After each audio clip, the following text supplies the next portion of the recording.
요즘 우리 대통령의 지지율을 보니까 20%, 30%를 오가고 있는 것을 보게 됩니다. 국민과 좀 더 소통을 하면 또 국민의 소리를 들으면 좀 나아질 것 같은데 그것이 좀 부족한 것 같아요. 전임 대통령이었던 문재인 대통령을 보니까요. 한때 그 지지율이 89%까지 오른 적이 있었습니다. 이제 처음 대통령이 되어서 국민들의 어떤 바라는 또 기대하는 것들이 높았을 때 굉장히 이렇게 참 높은 지지율이 나왔는데요.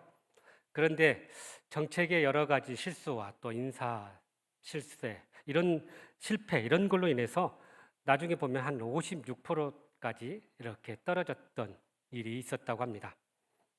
그런데 요즘 이런 모습들을 보면서 역대 대통령을 한번 이렇게 살펴봤더니요. 한 가지 공통점이 있어요. 처음에는 굉장히 높다가 이 집권 말기쯤에 가면 그 지지율이 팍 떨어져서 거의 바닥을 기는 그런 모습을 발견하게 됩니다.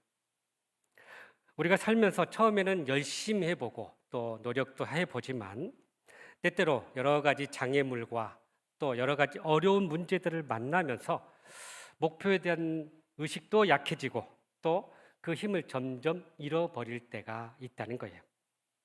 그러나 우리 주님께서는 우리에게 말씀하시기를 이 처음보다 나중이 중요하다 이렇게 말씀하고 있습니다. 여러분 우스운 이야기인데요. 목회자가 되기 위해서 신학교를 입학하는데 처음에 1학년 때는 그 목회에 대한 열정 또 주님에 대한 사랑 이런 것들이 굉장히 뜨거웠어요. 그런데 신학교 졸업반 때쯤 되면 그 열정은 다 사라지고 신학 지식만 남았다 하는 그런 이야기가 있습니다. 이처럼 누구나 처음에는 열심히 하지만 사실은 나중이 더 중요하다는 거예요. 결국 마지막이 좋아야 승리한다라는 사실입니다. 오늘 말씀은 주님께서 이 두아디라 교회에 주신 말씀이에요. 두아디라 지역은 이미 앞서 편지를 받았던 교회들과 마찬가지로 아주 상업이 발달한 그런 지역이었습니다. 오늘날 터키의 아키사르라는 지역인데 이것이 옛날 두아디라의 도시였던 거예요. 이 지역을 보면 여러분 지도를 잠깐만 다시 올려주시면요. 저 제일 위에 버가모에서 남동쪽으로 한 60km 정도 내려가면 내륙 지역에 있는 작은 도시가 바로 두아디라입니다. 규모는 작지만 이 위치는 굉장히 중요한 지역이었어요. 왜냐하면 이 동양과 서양을 연결하는 그런 중요한 요충지였어요. 그래서 문화를 교류하고 또 문물을 교류하는 그런 지역이었기 때문에 상업이 굉장히 발달한 그런 곳이었다고 합니다. 그러면서도 이 지역은 전통적으로 이 직물과 염색 제조하는 그런 것이 굉장히 발달되어서 상업적으로도 아주 발달한 지역이었다고 해요. 특별히 금속을 세공하는 기술이 발달되어서 또 많은 그런 금속 세공업자들이 있었다고 합니다. 그런데 이곳에 독특한 참 모임이 하나 있었는데요. 같은 직종 또 같은 직업분들이 서로 모아가지고 이렇게 연합체를 만들었는데 흔히 이것을 우리가 조합이라고 하죠. 그런데 이 당시에도 이런 조합이 이미 있었다는 거예요. 그래서 직업별로 같이 이 조합을 만들어서 자신들의 이익을 이렇게 얘기하고 또 많은 이익을 취하는 그런 일들이 있었다고 합니다. 그래서 조합원들이 참 이렇게 단합된 힘으로 자신들의 이익을 위해서 늘 하나가 되었는데요. 그런데 문제는 이 조합원들이 자신들의 이익을 위해서 신을 섬기기 시작했다는 거예요. 특히 신들에게 제사를 지내고 거기에서 여러 가지 복을 빌었던 거죠. 그러다 보니까 기독교 신앙을 가진 사람들이 이런 조합 활동을 하기가 어려웠던 거죠. 그러니까 경제적 활동이 위축이 되고 그러다 보니까 생활은 경제적으로 매우 어려운 환경에 처한 그런 교인들이었던 거예요. 무엇보다도 특히 이 지역은 유명한 태양신이었던 제우스 신의 아들인 아폴로 신을 섬기는 그런 곳이었어요. 그래서 이 아폴로 신과 또 아데미와 또 황제를 숭배하는 그런 사상이 있어서 황제 신전들이 곳곳에 있었다고 합니다. 그러니까 이러한 영적인 상태, 이런 사회적인 상태의 상황 속에서 예수님께서 이 두아디라 교회에 말씀을 하시면서 무엇을 우리에게 이야기하시려는지 우리가 그 음성을 듣고 또 그 말씀에 순종함으로 처음보다 나중에 더 좋은 신앙과 교회를 이루는 저와 여러분 되시기를 주님의 이름으로 축복합니다. 먼저 18절 말씀을 같이 한번 읽어볼까요? 시작. 두아디라 교회의 사자에게 편지하라. 그 눈이 불꽃 같고 그 발이 빛난 주석과 같은 하나님의 아들이 이르시되. 아멘. 아멘. 두아디라 교회에 편지하신 예수님께서 자신을 소개하기를 세 가지로 소개를 하는데, 하나는 불꽃 같은 눈동자로 소개를 하고 있고요. 하나는 발을 소개하는데 주석과 같은 발이다. 그리고 또 하나는 하나님의 아들이다라고 이렇게 소개하고 있어요. 먼저 이 불꽃 같다라는 말, 무슨 말일까요? 모든 것을 정확하게 보신다, 꿰뚫어 본다, 그런 의미죠. 그러니까 모든 상황을 정확하게 그것들을 인지하고 판단하고 계신다는 거예요. 우리는 어떤 한 사건의 단면만 봐가지고는 그것을 다 이해하기는 어려워요. 그런데 예수님께서는 그 모든 것을 다 꿰뚫어 보고 계신다는 거예요. 무엇을 꿰뚫어 볼까요? 교회들의 형편을 꿰뚫어 보시고 교인들의 마음과 심리의 상태들을 다 보고 계신다는 사실이에요. 그러니까 우리가 하나님 앞에서 정말 아무것도 감출 수 없는 그런 모습이라는 것을 이야기하고 있습니다. 그래서 주님은 불꽃 같은 눈동자로 우리를 바라보시고 우리의 모든 것을 판단하고 계신다는 거예요. 흔히 우리들이 이렇게 서로 대할 때요, 자신의 허물과 부족한 것은 이렇게 감추고 자신의 잘하는 것들, 또 좋은 것들은 얘기할 때가 참 많아요. 그러면서 반대로 상대방의 허물은 이야기하면서 자신의 부족함을 감출 때가 종종 있다는 거죠.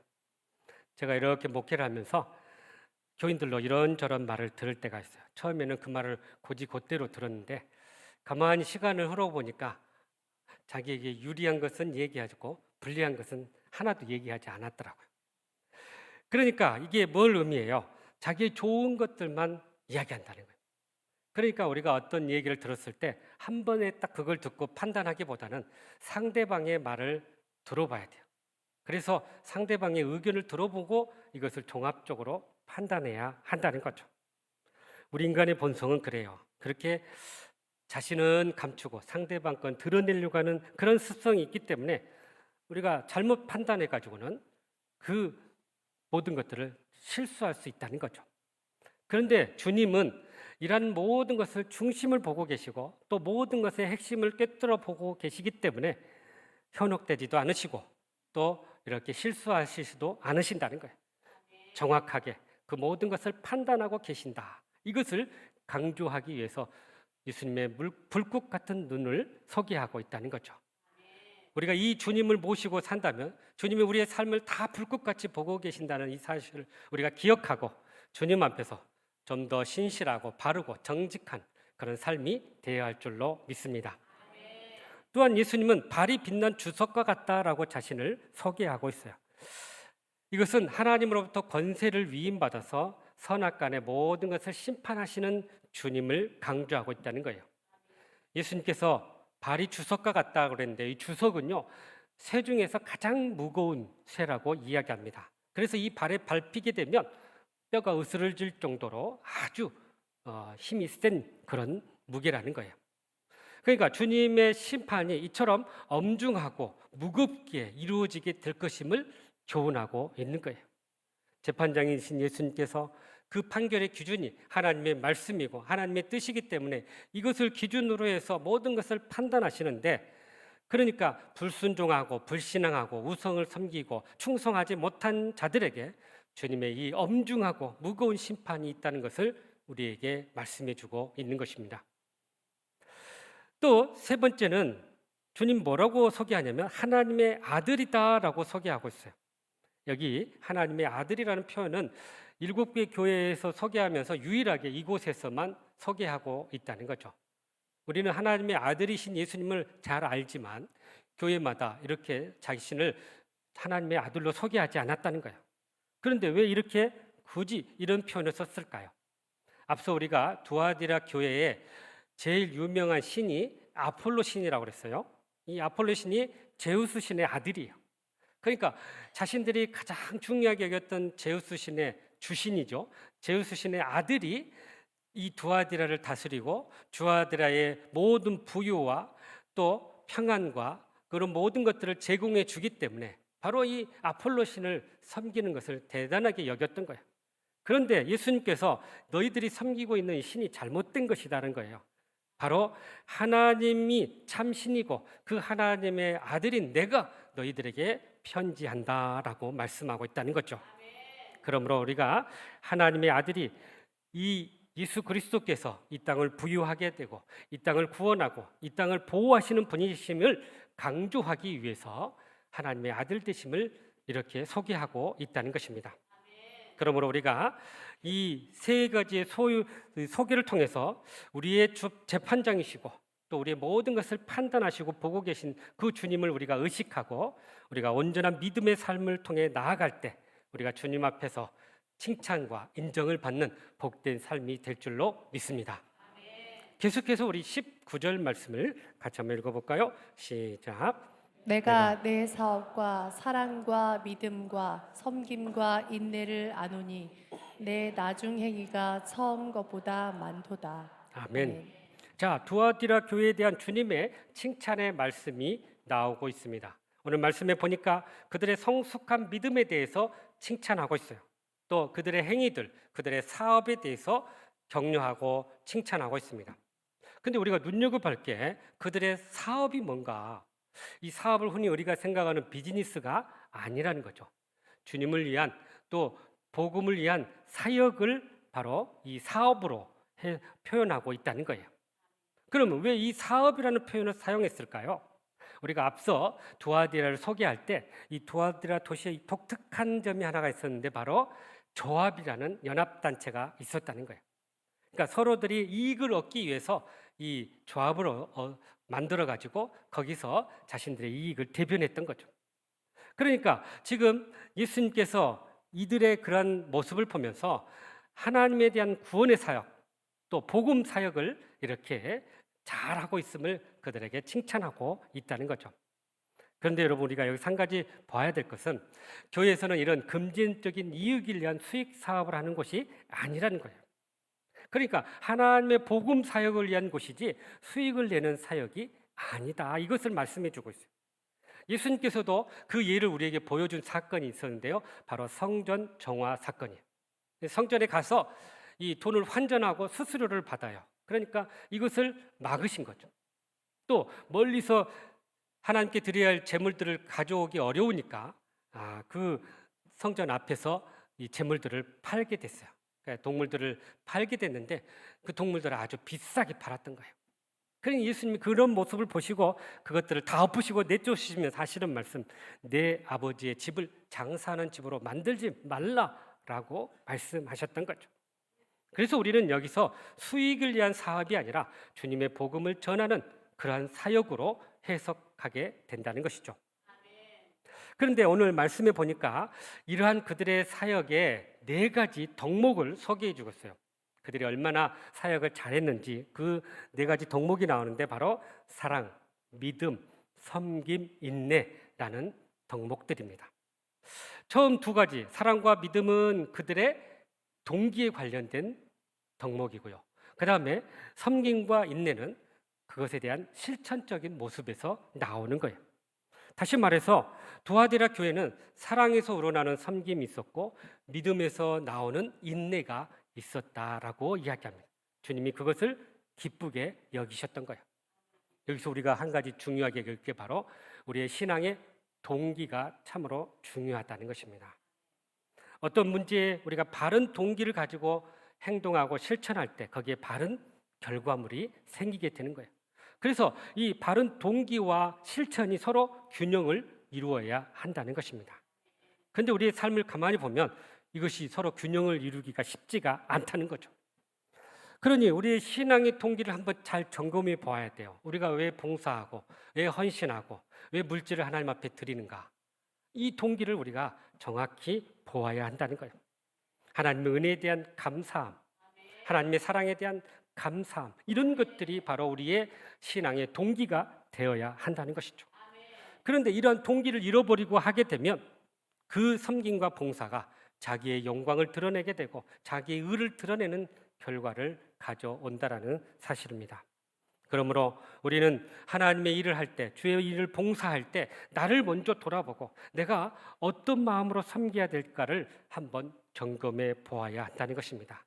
바로 신앙의 순수한 동기를 가지고 하나님 앞에 나아가야 한다는 거예요. 그럴 때 진정한 섬김과 봉사가 우러나게 될 줄로 믿습니다. 그런데 여기 중요한 칭찬의 말씀이 한 가지 더 나오는데요. 바로 이 말씀이 내 나중 행위가 처음 것보다 많도다. 처음보다 나중이 더 훨씬 좋았다라는 예수님의 칭찬입니다. 한마디로 말하면 두아디라 교회가 처음에는 참 부족한 신앙이었지만 나중에 보니까 아주 큰 믿음을 가진 자들이었다. 아주 성숙한 사람들이었다라는 칭찬의 말씀인 것이죠. 저는 이 표현을 참 좋아합니다. 우리가 시간이 흐르고 또 신앙생활을 좀 이렇게 오래 하면 이러한 모습들이 우리 가운데 나와야 한다는 거예요. 더 주님을 닮아가고 더 우리의 모습 가운데 주님의 모습이 나타나야 한다는 거예요. 그래서 우리의 신앙의 경륜이 흘러가고 높아질수록 우리의 생각도, 우리의 인격도, 우리의 행동도, 우리의 언어도, 우리의 성품도 더욱더 주님을 닮아가야 할 줄로 믿습니다. 그러기 위해서 우리는 주님과 깊은 영적인 관계를 맺어야 한다는 사실이에요. 여기 나중 행위가 처음 거보다 많도다 이 말에는 몇 가지 의미가 있어요. 첫 번째는 주님에 대한 믿음이 성장했다라는 의미예요. 여러분, 우리가 믿음 안에서 성장하고 믿음 안에서 우리가 자라게 되는데 그렇게 됐을 때 믿음에 대한 행위가 나타난다는 거예요. 그러니까 믿음이 성장한 걸로 멈춘 게 아니라 그것이 삶으로 행위로 드러나서 그 삶의 열매들이 맺혀지게 된다는 거죠. 그래서 더 풍성해지는 거예요. 둘째로 나중 행위가 많아졌다라는 말은 주님에 대한 사랑이 성장했다라는 의미도 담겨져 있어요. 믿음의 성장은 사랑의 성장으로 연결이 돼요. 그래서 주님의 그 사랑의 마음을 품게 되고 우리가 이웃들을 섬기게 되고 나누게 된다라는 사실입니다.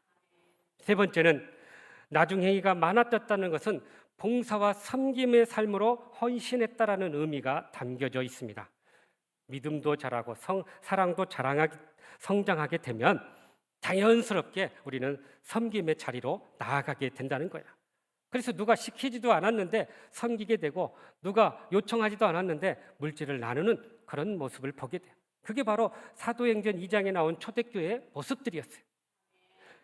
마지막으로 이 나중 행위가 많다는 말은 그래서 복음의 열매가 풍성히 맺어졌다, 그런 의미를 가지고 있어요.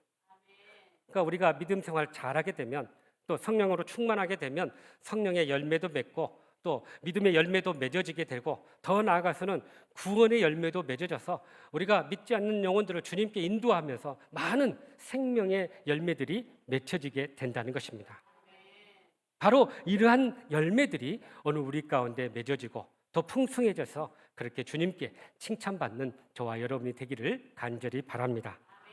이처럼 처음보다 나중이 행위가 많았다는 것은 그의 신앙이 점점 진보했다라는 거예요. 더 발전했다라는 거예요. 여러분, 우리의 믿음의 여정을 한번 돌아보십시오.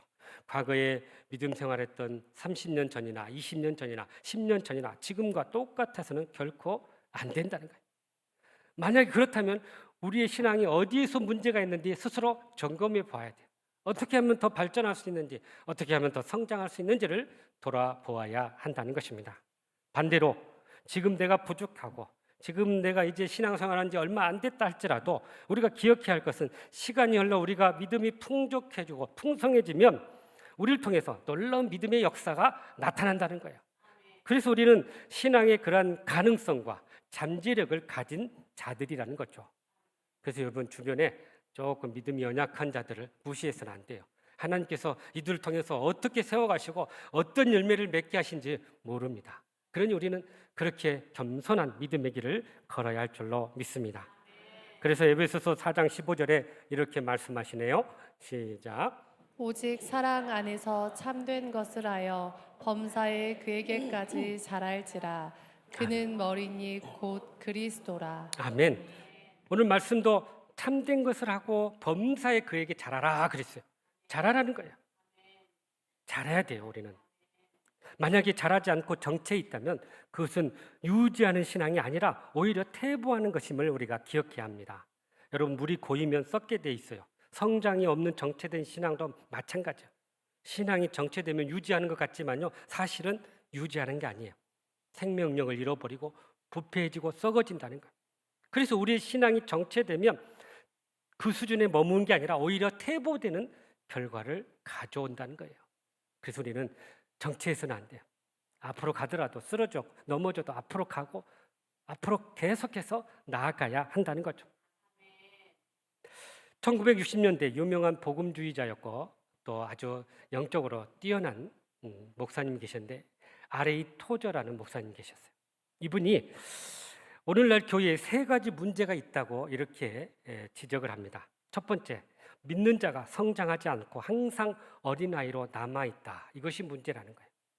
신앙이 자라지 않고 항상 어린아이로 남아있는 것이 지금 오늘날의 교회의 또 교인들의 문제다라고 지적하고 있어요. 두 번째, 믿는 자가 교회 안에 마땅히 해야 할 일들을 하지 못하고 있다라는 거예요. 그러니까 마땅히 자기들이 이제 받은 은혜를 가지고 섬겨야 되고 또 헌신해야 되는데 그렇지 않고 그냥 은혜만 계속 받고 있다는 거예요. 섬김이 없는 삶이 너무나 많아졌다라고 지적하고 있어요. 세 번째, 믿는 자가 서로 일치되지 않고 분열과 다툼을 일삼고 있다라고 지적해요. 그러니까 자기의 어떤 주장과 자기의 생각을 너무 앞세워버려요. 교회 전체를 생각하지 않고 또 하나님의 영광을 바라보지 않고 당장 눈앞에 있는 자기의 이익 또 서로 간의 이해관계에만 이렇게 매여 있으니 그것이 문제가 될 수밖에요. 그래서 토저 목사님이 이러한 교회의 심각한 문제를 지적하면서 이거를 해결하려면 한 가지 방법이 있다. 그것은 하나님을 더 깊이 알아야 된다는 거예요. 하나님의 뜻을 깨달으라는 거예요. 그러면서 이렇게 구체적으로 제시를 하고 있어요. 하나님의 자녀는 나이가 들수록 하나님께서 하시고자 한 계획을 알아야 된다. 또 나이가 들수록 더 많은 사람들을 품을 줄 알고 더 많은 사람들을 세워갈 줄 알아야 된다는 거예요. 어린아이 신앙은 다 자기 중심의 신앙이에요. 그런데 성숙한 신앙은 다른 사람을 품고 다른 사람을 세워주는 신앙이라는 거죠. 여러분의 신앙이 어디에 있습니까? 그래서 우리는 더욱더 성숙한 신앙으로 나아가야 한다는 거예요. 그것이 나중에 복된 신앙인 거죠. 그러므로 우리는 점점 성장하고 더 성숙하고 그래서 열매 맺는 신앙이 되기를 간절히 바랍니다. 그래야 해서 주님 앞에 섰을 때 칭찬과 존귀와 또 상급을 받는 저와 여러분의 삶이 되시기를 주님의 이름으로 축복합니다. 마지막으로 20절과 21절 말씀이네요. 시작. 그러나 내게 책망할 일이 있도다. 자칭 선지자라 하는 여자 이세벨을 내가 용납함이니 그가 내 종들을 가르쳐 꾀어 행음하게 하고 우상의 제물을 먹게 하는도다. 또 내가 그에게 회개할 기회를 주었으되 자기의 음행을 회개하고자 하지 아니하는도다. 아멘. 자, 오늘 예수님께서 칭찬의 말씀을 하시고 나서 도아디라 교회에 한 가지 책망을 하게 되는데요. 그게 뭐냐면 바로 그들 안에 이 자칭 선지자라고 하는 거짓 선지자 이세벨을 용납했다는 거예요. 그리고 그를 통해서 음행을 하고 우상의 제물을 먹었다라고 이야기합니다. 그러면 오늘 본문에 나오는 이 자칭 선지자라고 하는 이 이세벨은 누구를 이야기할까요? 여러분 성경에 보면 이세벨이라는 사람이 나오죠. 열왕기상 16장 31절에 보면 이 이세벨이라는 사람이 나오는데 이 사람이 누구냐면 이방 사람인 시돈의 왕의 딸이에요. 그래서 이스라엘 왕인 아합과 결혼한 자예요. 이 시돈 왕이 누구냐면 여러분 이 바알을 섬기는 제사장이에요. 그러니까 과거에 보면은 이 왕이기도 하고 또 제사장 역할을 하는 신정, 하빌, 일제의 그런 나라들이 참 많았어요. 그런데 문제는 이 사람이 이스라엘 아합 왕과 결혼하면서 바알 신들을 가지고 들어옵니다. 바알 신앙의 그런 그 우상들을 가지고 들어와요. 그래서 이스라엘 안에 막 바알 신전들을 세우고 바알 제사장들을 세우고, 그래서 그 당시에 바알 제사장만 450명이 있었다라고 이야기해요. 나중에 보면은 이 바알 제사장들과 싸우는 일이 있는데요. 그런데 이러한 이세벨이 결국 뭘 의미하냐면 이렇게 이스라엘 백성들을 영적으로 무너뜨리겠다. 그래서 이런 잘못된 신앙을 따르게 했다. 그래서 이 여인을 자칭 거짓 선지자다 이렇게 이야기하고 있어요.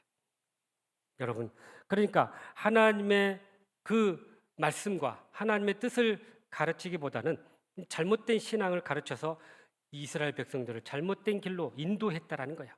그것이 바로 이 이세벨이라는 사람이었던 거예요. 여러분, 우리가 신앙생활하면서 순교를 참 중요하게 얘기해야 돼요. 이제 순교를 세 가지로 나누어 생각할 수 있는데, 첫 번째는 신앙적인 순교래요. 다시 말하면 영적인 순교이겠죠.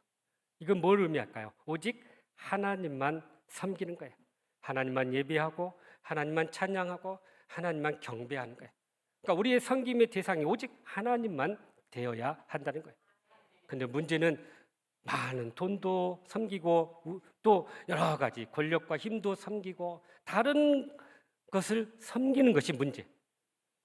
그런 것이 바로 영적 순교를 잃어버린 것이다라고 이야기하고 있어요. 하나님 외에 다른 것을 섬길 때, 다른 것을 사랑할 때, 그것이 바로 영적 순교를 잃어버리는 결과를 가져온다는 거죠. 두 번째는 도덕적 순결이 있어요. 하나님의 백성으로서 우리가 살아야 할 말씀이 있고 하나님께 주신 양심이 있어요. 근데 이것을 우리가 가지고 이렇게 세상 가운데 살아야 되는데, 특별히 우리가 기억해야 할 것은 우리는 하나님 나라의 백성이기도 하지만 우리는 대한민국의 국민이에요. 그러면 대한민국의 국민으로서 법과 규칙과 질서를 지켜야 되는 거예요. 그러니까 우리는 이중직자들이에요. 그래서 이 땅에서 이러한 일들을 지켜나갈 때 신앙의 양심에 따라, 말씀에 따라서 우리는 신실하고 정직한 삶을 살아야 된다는 거죠. 근데 이걸 못하면 도덕적 순결을 잃어버리게 된다라는 거죠. 세 번째로 육체적 순결입니다. 여러분, 우리의 몸도 거룩하게 지켜야 돼요. 왜냐하면 성령이 우리 안에 거하시면 우리는 거룩한 성전이 된다고 그랬거든요. 그래서 우리는 거룩한 성전이에요. 근데 우리가 죄를 지으면 성령이 떠나버리셔요. 그러면 거룩함을 잃어버리게 돼요. 그래서 하나님의 자녀로서 음행을 하고 음란한 행위를 하고 또 여러 가지 도덕적 잘못을 행하게 된다면 우리는 육체적 순결을 잃어버리게 된다는 것입니다. 하나님의 거룩한 도구가 되어야 되는데 그 순결을 잃어버릴 때 우리는 하나님의 도구로서 쓰임받을 수 없게 된다는 거예요. 여러분, 우리가 주일을 앞두고도 최소한 주일을 준비하는 마음이 있어요. 마음이 있어야 돼요. 그래서 주일을 준비하고 육체적으로도 피곤하지 않도록 잘 관리해야 돼요. 그것이 우리의 순결을 지켜가는 하나의 과정인 거예요. 그런데 오늘 본문에 보니까 여자 이세벨이 이렇게 이스라엘 백성들을 순결을 잃어버리도록 하게 만들었다는 거죠. 이것이 문제예요. 근데 오늘 말씀해 보니까 여자 이세벨이라네요. 이 여자라는 표현이 앞에 나오는데 단순히 성별을 구별하기 위해서 쓴 표현은 아니라는 거죠. 이 이스라엘 언어에 보면은 이 여자라는 단어, 그러니까 원어로 보면 구나이라는 단어인데 이것이 어떤 여자를 비하하는 표현이 아니라 지체 높은 귀부인들 또 이렇게 연륜이 있는 그런 여성들을 부를 때 쓰는 호칭이에요. 그래서 예수님께서도 가나 혼인 잔치 때 당신의 어머니를 부를 때 여자요라고 불렀어요. 그것이 비하하는 표현이 아니라 그 당시에 굉장히 격식을 갖춘 그런 존칭의 표현이라는 거예요. 그러니까 여자 이세벨이라는 것은 굉장히 어떤 좀 여성적인 그런 어떤 높이에 있는 자, 다시 말하면 이 사람이 교회 안에서 유력한 사람의 부인이거나 아니면 교회에서 상당한 영향력을 가진 여인이라고 학자들은 이야기하고 있어요. 그런데 이 문제는 이 사람이 이런 영향력을 가지고 성도들을 이렇게 영적 거룩함과 순결함을 잃어버리게 했다는 거예요. 그래서 말씀을 왜곡하고 또 세상에 타협하게 만들고 그래서 범죄하게 하는 그런 일들을 행했다는 거예요. 그러니까 여러분 한번 이렇게 살면서 요즘 다 그렇게 살아. 주님도 이해해 줄 거야. 이렇게 타협하게 만드는 달콤한 말을 우리는 거절해야 돼. 거부해야 돼. 근데 문제는 이 두아디라 교회가 이것을 용납했다는 거야. 받아들였다는 거야. 이것이 문제예요. 여러분, 우리가 삶 속에서 지켜야 할 것이 있고 용납하지 않아야 할 것들이 있다는 거예요. 복음과 주님의 말씀에 대해서는 우리가 이것을 반드시 붙잡고 나아가야 한다는 거예요. 그러니까 복음의 본질과 원칙은 끝까지 우리가 지켜야 되지만, 그러나 복음의 본질이 아닌 어떤 상황적인 것이라면 우리는 이것을 지혜롭게 적용할 수 있어야 한다는 거예요. 그러니까 성경에 꼭 제사하지 말라고 했을 때 가족들은 다 안 믿는 사람이라 제사 지내려고 하는데 그거 성경이 그랬다고 막 거기서 반대하고 막 그리고 다투어버리고 이러면은 이것은 별로 좋은 모습이 아니라는 거예요. 어떻게 해요? 상황에 맞게 지혜롭게 대처해야 돼요. 그래서 우리 믿음의 성도들은 항상 기억할 것, 복음의 본질과 신앙의 순결은 반드시 지켜야 되고 그 외의 것들은 우리가 유연하게 지혜롭게 대처해서 그래서 영적인 모든 싸움에서 승리할 수 있기를 간절히 바랍니다. 그래서 오늘 말씀에 보니까 이렇게 잘못한 이세벨에게 회개의 기회를 주셨다 그래요. 오늘 말씀 하반절에 그래서 그에게 회개의 기회를 주셨다는 거예요. 여러분, 우리에게도 다시 한번 우리를 점검하고 돌이킬 기회를 주신 거예요. 그러니까 은혜 받을 기회, 축복을 누릴 수 있는 기회가 주어질 때 우리가 돌이키고 다시 믿음으로 일어서야 한다는 것입니다. 그래서 고린도후서 6장 2절에 이렇게 말씀하시네요. 한번 읽어보죠. 시작. 시되 내가 은혜 베풀 때에 너에게 듣고 구원의 날에 너를 도왔다 하셨으니 보라 지금은 은혜 받을 만한 때요 보라 지금은 구원의 날이로다. 아멘. 자, 우리의 신앙을 한번 점검하면서 내가 어디서부터 부족했는가? 처음에 그 열정과 신앙은 뜨거웠는데 언제부터 약해졌는가? 이것을 한번 점검해보고 다시 한번 일어설 수 있는 기회로 삼을 수 있기를 바랍니다. 그것이 바로 우리가 축복을 누릴 수 있는 기회이고 하나님 앞에 나아가 상급받는 기회라는 사실이에요. 그렇게 우리가 회개를 받아들이고 또 말씀에 다시 한번 굳게 서서 결단했을 때 우리가 또 모든 일에 승리했을 때 하나님께서 어떤 축복의 약속을 하셨는지 오늘 우리가 대하는 말씀을 보니까 26절에 보면 만국을 다스리는 권세와 또 28절에 보면 새벽별의 영광을 주시겠다라고 말씀해요. 새벽별의 영광이 뭘까요? 이것은 예수 그리스도의 왕권을 상징하고 승리를 상징합니다. 그래서 우리가 이렇게 믿음 안에서 승리하고 나중에 풍성했던 자들에게 만국을 다스리는 주님의 권세를 함께 나누고 누리고 또 새벽별의 그 승리의 영광을 함께 누리게 될 줄로 믿습니다. 사랑하는 성도 여러분, 처음보다 나중에 좋은 신앙이 되기를 바랍니까? 그렇다면 오늘 주신 말씀처럼 먼저 온전한 믿음으로 주님 앞에서 정말 칭찬과 인정을 받는 복된 삶이 되시기를 간절히 바랍니다. 또한 성숙한 믿음으로 열매를 맺고 나중에 더욱더 풍성한 삶을 살아갈 수 있기를 간절히 바랍니다. 나아가서 복음의 본질과 신앙의 순결을 붙잡고 그렇게 주님 안에서 늘 승리할 수 있기를 간절히 바랍니다. 그리하여서 만국을 다스리는 그 권세와 새벽별의 그 영광과 기쁨을 누리며 살아가는 저와 여러분의 삶이 되시기를 주님의 이름으로 축복합니다. 기도하겠습니다. 사랑과 은혜가 풍성하신 하나님, 참으로 처음에 가졌던 신앙의 그 뜨거움을 우리가 끝까지 붙잡고 나중에 더욱더 풍성해지고 나중에 더욱더 열매를 맺는 저희들 되게 하여 주시옵소서. 그래서 정말 하나님 나라의 그 권세와 그 승리의 권세를 누릴 수 있는 저희들 되게 하여 주시옵소서. 예수님의 이름으로 기도하옵나이다. 아멘.